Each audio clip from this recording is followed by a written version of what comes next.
Srinjoy Chaudhary also back with us. Srinjoy, you were getting us the details of the incident that took place, of the clashes, not being able to push past the Indian soldiers in Arunachal on the line of actual control. The Chinese PLA soldiers are said to have fired in the air in frustration. Yes, that's what we are hearing. See, what happened is they tried to push past the Indian soldiers and they failed to do so. This was in the Jackrif area, and after that, in frustration, they fired in the air.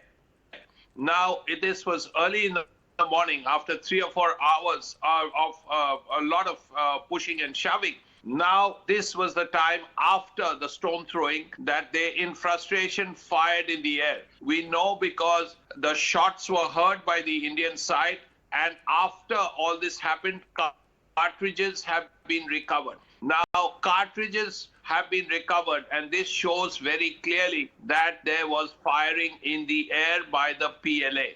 Now, this is what the Chinese had done once or twice in East Ladakh during the clashes. This is a very significant development, and the cartridges are with the Indian troops, which gives you a clear idea of what had happened, and there is clear evidence that the Chinese had fired in the air. Now, this is something that will be taken up or has been taken up by the Indian side. Okay. So, in fact, this is very similar to what happened in Ladakh as well. Do stay on with us. We have Mr. Arasan Singh also on the phone line with us. So, you were making a crucial point about your assessment of the situation. I was making a crucial point. There is a political side to this, national security as well. And it is the timing which makes me very, very suspicious.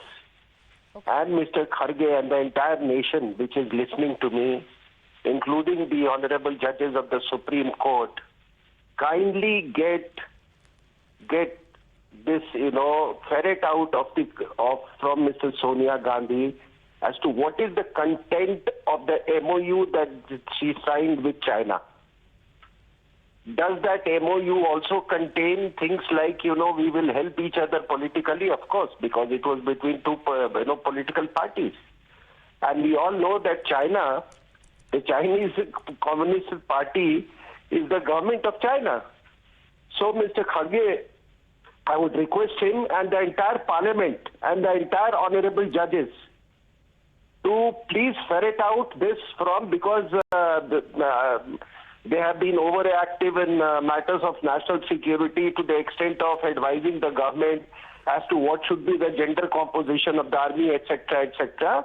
So one is this, and the second, I am aghast that nobody has been able to ask that as to what transpired between the Chinese embassy and Rahul Gandhi when he surreptitiously went inside the Chinese embassy.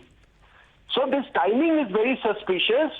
These people, I have absolutely no doubts, are in cahoots with the Chinese authorities, and they manipulate. They ask the Chinese to manipulate the such border incidents so that political mileage can be gained out of it. Now, are you trying to tell me that somebody fires in air? Does any army fire in air? Absolute nonsense. I mean, commit suicide rather than, listening to this kind of a thing, that so-and-so troops fired in the air. And then how do you recover the cartridges? Do you know what is a cartridge? How do you recover the cartridges? You can recover a magazine. You can recover a weapon if they have been pushed out from that area. But how do you recover a cartridge? I mean, this is... It really, I'm amazed at this kind of an argument. Absolute bunkum nonsense. The nation should not be made a fool like this. How do you recover a cartridge? The cartridge is in a magazine. You mean to say that the PLA troops are throwing away cartridges here and there? Okay. What is this nonsense going on? Okay, so Mr. Singh, okay, all right. You know, several questions being raised. You also raised a question on the Congress Party, the MOU with the Communist Party of China, the timing of the entire incident as well.